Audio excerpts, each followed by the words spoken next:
Hello students, आप सभी कैसे हो? स्टूडेंट्स, आज का हमारा टॉपिक है summary of the chapter 7। Chapter 7 है भोली। ठीक है स्टूडेंट्स, क्योंकि इससे पहले आप चैप्टर कंप्लीट कर चुके हो अपना द हैक ड्राइवर, और आज स्टार्ट करने वाले हैं हम चैप्टर 7। ओके, तो आइए स्टूडेंट स्टार्ट करते हैं। देखिए, the story opens up the introduction of a little girl named Sulekha. ये जो कहानी है ये शुरू होती है एक सुलेखा नाम की छोटी सी लड़की के परिचय के साथ, इंट्रोडक्शन के साथ। इंट्रोडक्शन, ठीक है, सुलेखा नाम की। सी वॉज कॉल्ड भोली फॉर बीइंग ए सिंपल्टन, सॉरी सिंपल्टन। उस हाँ, देखिए साधारण तौर से उसको भोली कहा जाता था। साधारण उसको सी वॉज कॉल्ड भोली फॉर बीइंग ए सिंपल्टन, मतलब साधारण व्यक्ति होने के कारण वो एक साधारण थी, इसलिए उसको भोली कहा जाता था।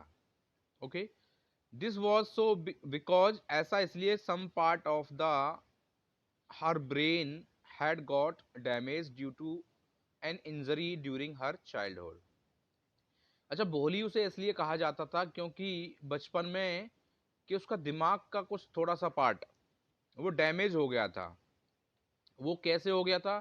क्योंकि ये बचपन में जब ये 2 साल की थी तो चारपाई से गिर गई थी। ठीक है, चारपाई से गिर करके इसको इंजरी हो गई थी माइंड में, तो इसकी वजह से इसका एक जो पार्ट था ब्रेन का वो क्या हो गया था, डैमेज हो गया था। और जिसकी वजह से ये थोड़ी सी, मतलब जैसे ऑर्डिनरी जो चाइल्ड होते हैं, बच्चे होते हैं, वो ऐसी नहीं थी, थोड़ी कॉम्प्लिकेटेड हो गई थी। Okay, she stammered and had pock marks on her face which she got when she had constructed smallpox at the age of 2। जी हाँ स्टूडेंट, देखिए एज ऑफ 2 पर क्या हुआ था इसके, उसी समय ये खाट से भी गिर गई थी, कॉट जो होता है। और देखिए यहाँ से स्टार्ट करते हैं। सी स्टैमर्ड, स्टैमर्ड का मतलब होता है हकलाना, वह हकलाती थी। और पॉक मार्क्स थे उस पर, मतलब जो धब्बे होते हैं, पॉक मार्क्स का मतलब होता है चेहरे पर मुहासे जैसे जो धब्बे हो जाते हैं, ऑन हर फेस, उसके चेहरे पर। जिस she got when she had to contract constructed, वो ऐसा इसलिए हुआ क्योंकि इसको ना जब ये 2 साल की थी स्मॉल पॉक्स हो गया था। स्मॉल पॉक्स एक रोग होता है जिसे हम चेचक कहते हैं। ठीक है, चेचक के नाम से जानते हैं। तो ये जब 2 साल की थी तो इसको स्मॉल पॉक्स हो गया था। देखिए पहली इंजरी उसके साथ वो खाट से गिर गई थी, जिसकी वजह से उसके ब्रेन का आधा सा पार्ट, आई मीन सॉरी एक पार्ट, वो डैमेज हो गया। फर्स्ट इंसिडेंट तो उसके साथ ये हो गया।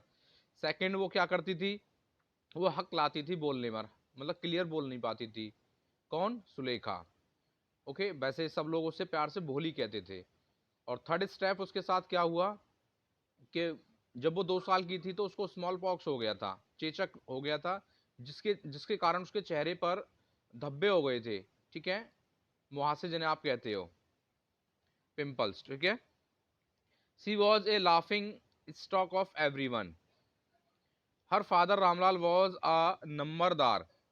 तो देखिए she was a laughing stock of her, उसका मतलब ये होता है वह सभी के लिए हंसी का पात्र थी। वह सभी के लिए कैसा? हंसी का पात्र थी। Her father Ramlal was a नंबरदार, तो उसके जो पिता थे वो कौन थे? नंबरदार थे। ठीक है, ही हैड 3 सन्स, उनके 3 पुत्र थे। एंड 4 डॉटर्स, और 4 पुत्रियां थी। मतलब टोटल कुल मिलाकर के 7, उनके 7 बच्चे थे टोटल, जिसमें से 3 पुत्र थे और 4 बेटियां थी। ये चौथी थी Bholi. Bholi being the youngest of all, इन सब में से ये चौथे नंबर की थी भोली। ठीक है, आगे पॉइंट आउट करते चलिए। Ramlal was always worried about her age it seemed impossible to marry her with her having an ugly face and a dumb mind। तो देखिए रामलाल के लिए सबसे बड़ी प्रॉब्लम ये थी, वो ये थी कि रामलाल हमेशा उसके बारे में चिंतित रहता था, क्योंकि उसके साथ एक बदसूरत चेहरा और एक कम दिमाग के साथ उसका विवाह करना असंभव लगता था, इम्पॉसिबल लगता था। कि ऐसा लगता था कि जो चौथी उसकी बेटी है सुलेखा, और जैसे भोली कहते हैं, कि उसकी शादी करना थोड़ा सा इम्पॉसिबल होगा, क्योंकि एक तो उसका अगली चेहरा, अगली फेस, और डम माइंड, पूरी तरह से वो कैसी थी, डम माइंड की थी। तो इसके कारण रामलाल थोड़ा चिंतित, सॉरी वरीड था, क्योंकि वो कम दिमाग की थी और उसका चेहरा अगली था। वन डे, तो देखिए एक दिन, the tehsildar visited their village to inaugurate a girls primary school. एक दिन क्या होता है, तहसीलदार उनके गांव में विजिट करते हैं, और इनॉग्रेट का मतलब होता है उद्घाटन में। तो एक दिन तहसीलदार ने, तो देखिए एक लड़की के लिए, लड़कियों के लिए प्राइमरी स्कूल खोलने के लिए, तो देखिए लड़की के प्राथमिक विद्यालय में प्रवेश करने के लिए उनके गांव का दौरा किया। मतलब एक समारोह था कि गांव के अंदर गर्ल्स प्राइमरी स्कूल खोला जा रहा था, तो वहां पर तहसीलदार को बुलाया गया था इनॉग्रेट के लिए, उद्घाटन के लिए। तो वहां पर तहसीलदार जो था उसकी मुलाकात रामलाल से होती है। अब देखिए आगे की कहानी क्या होती है यहाँ से। He persuaded Ramlal to send his daughters to school. और वो जो तहसीलदार होते हैं वो रामलाल से कहते हैं कि अपनी पुत्रियों को आप स्कूल भेजना। Ramlal's wife suggested to send Bholi to school, although she was against about sending school girls to school. तो देखिए यहाँ पर उसको तहसीलदार ने, उन्होंने रामलाल को अपनी बेटियों को स्कूल भेजने के लिए राजी किया, या बोला, उनको परस्यूट करना होता है, राजी करना। रामलाल की पत्नी ने भोली को स्कूल भेजने का सुझाव दिया कि हम भोली को स्कूल भेज देंगे। हालांकि वह लड़कियों को स्कूल भेजने के खिलाफ थी, क्योंकि लड़कियों के वो स्कूल भेजने के खिलाफ थी। Because no boy would marry such a girl, क्योंकि उसे लगता था कि अगर लड़कियां, क्योंकि कोई भी लड़का ऐसी लड़की से शादी नहीं करेगा, कि कोई भी लड़का ऐसी लड़की से शादी नहीं करेगा। But she reason that as Bholi had no chance of getting married. लेकिन वह यह भी जानती थी, देखिए उसने ऐसा तर्क दिया, क्योंकि भोली के पास शादी करने का कोई मौका नहीं था, ऐसा कोई कारण मौका नहीं था कि उसकी जो शादी हो जाए। इसलिए सी कुड गो टू स्कूल, इसलिए उन्होंने भोली को स्कूल भेज दिया। इन द बिगनिंग, देखिए शुरुआत में, Bholi was pretend to leave her house. तो शुरुआत में जब भोली को स्कूल ले जाया जा रहा था, तो भोली मतलब जाना नहीं चाहती थी, घबराई हुई थी, अपना घर छोड़ना नहीं चाहती थी। But when for the first time in her life, कि जब उसको ऐसा लगा उसकी लाइफ में पहली बार ऐसा होने जा रहा था, she was dressed up and her hair was washed and oiled, कि उसको अच्छे कपड़े पहनाए गए और उसके बालों में तेल लगाया गया, उसको नहलाया गया, अच्छे से उसको तैयार किया गया। तो उसकी लाइफ में ऐसा पहले कभी नहीं हुआ, वो इस बात को सोच रही है। She felt that she was to visit a better place, वह सोच रही है कि शायद मुझे एक अच्छे स्थान पर ले जाया जा रहा है, इसलिए मुझे ये ड्रेसअप किया जा रहा है। देखिए इन द स्कूल, अब आगे स्कूल में क्या होता है। सी मेट अ टीचर, वहाँ उसकी मुलाकात एक अध्यापिका से होती है, who was very kind and polite, जो कि बहुत ही दयालु और पोलाइट थी, शांत स्वभाव की थी उसके लिए। She encouraged her to study and speak with confidence. तो देखिए यहाँ पर जो अध्यापिका थी, टीचर जो थी भोली की टीचर ने क्या किया, भोली को पढ़ने में भी मदद की उसकी। इनकरेज करना मतलब प्रोत्साहन करना, इनकरेज मतलब उसकी हौसला अफजाई करना, हौसला बढ़ाना, और उसको बोलने में भी उसका कॉन्फिडेंस को बनाया, जैसे कि वो बोल ले। ठीक है, आगे चलिए। This field hope in Bholi and she began to go to school every day. अब इसी के कारण क्या हुआ, भोली भोली मतलब समझ गई कि बहुत अच्छी जगह है, उसने उसे, देखिए अब भोली पूरी तरह से होप के साथ भर गई, आशा से भर गई, और वह रोज स्कूल जाने लगी। इसी प्रकार साल बीतते गए। आगे देखिए लिखा हुआ है,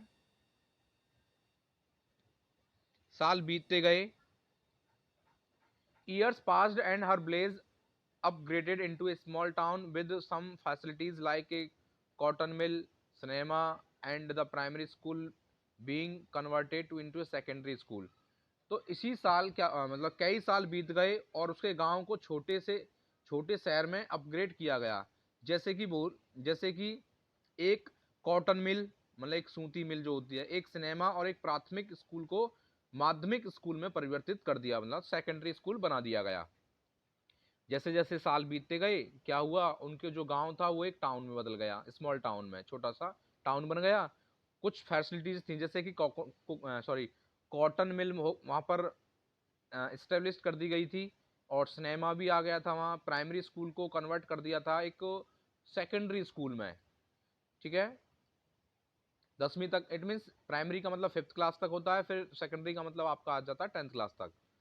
अब एक दिन Bholi, one day Bholi's parents decided to marry her to a lame old man, लंगड़े बूढ़े व्यक्ति के साथ। तो एक दिन क्या होता है, भोली के पेरेंट्स निश्चय करते हैं उसकी शादी करने का, वो भी एक लंगड़े बूढ़े आदमी के साथ। हु वॉज ए विडोअर, जो कि वो एक कैसा था, विडोअर था, मतलब उसकी पत्नी, पहली पत्नी मर गई थी। विडोअर कहते हैं विदुर को, और विडो कहते हैं विधवा को, ठीक है। बट लेकिन वो कैसा था, रिच था, बट वॉज रिच, धनी था, and had not demanded any dowry, और उसने कोई दहेज की मांग नहीं की थी शादी करने के लिए भोली से, ठीक है।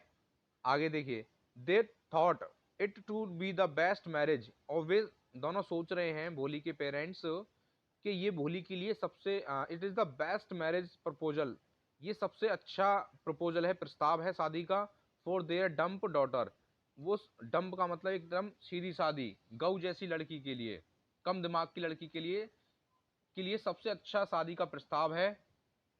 और इसी प्रकार दे फिक्स्ड अप हर मैरिज, और उन्होंने, भोली के पेरेंट्स ने भोली की शादी को फिक्स कर दिया।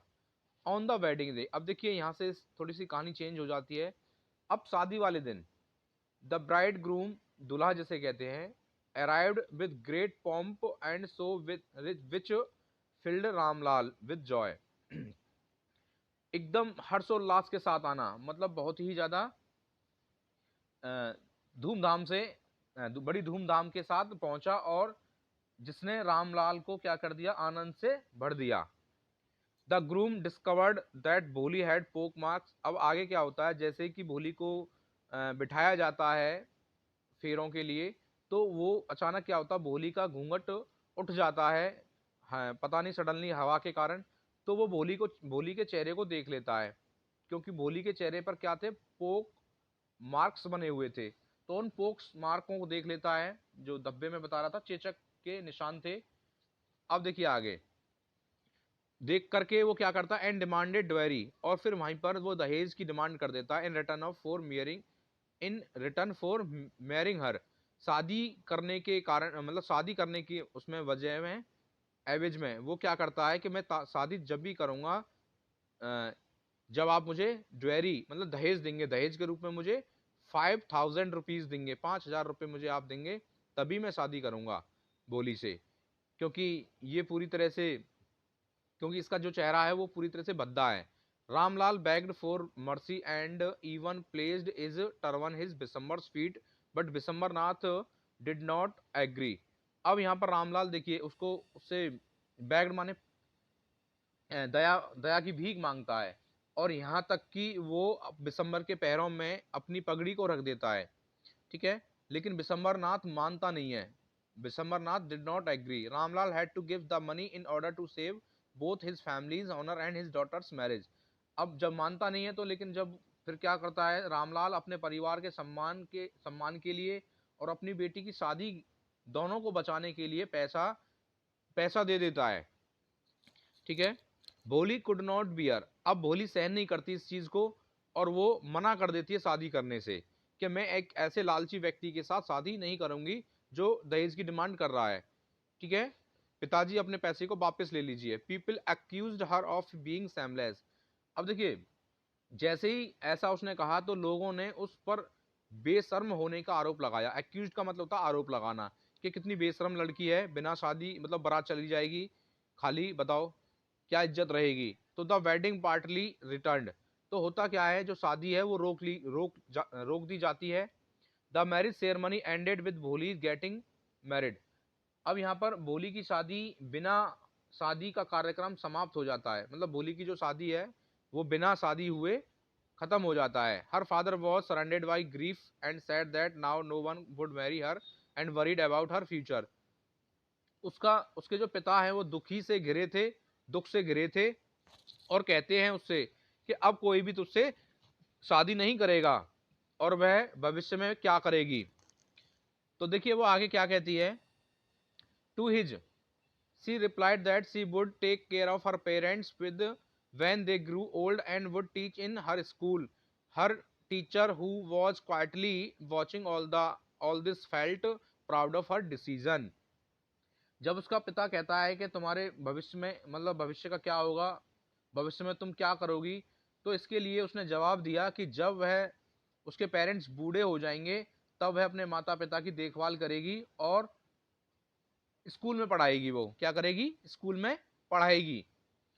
उसकी शिक्षिका, अब देखिए वहां जो उसकी जो टीचर थी वो वहीं खड़ी, जो चुपचाप ये सब देख रही थी, और उसे उसके निर्णय पर गर्व महसूस होता है। टीचर को जैसे ही भोली ने प्रपोजल, जो ड्यूअरी सिस्टम जो बिशंबर नाथ के द्वारा किया गया था, जो डिमांड की गई थी 5000 रुपीज की, इस पूरे इंसिडेंट को वो देखती है और भोली को वाकई में इंकरेज करती है कि वाकई में भोली, जो मैंने तुम्हें पढ़ाया है, जो सिखाया है, आज तुमने प्रूफ करके दिखा दिया है और मुझे तुम पर गर्व है। तो ये जो चैप्टर है यहीं पर कंप्लीट हो जाता है स्टूडेंट्स। ठीक है, उम्मीद करता हूं आपको ये चैप्टर समझ में आया होगा। Okay students.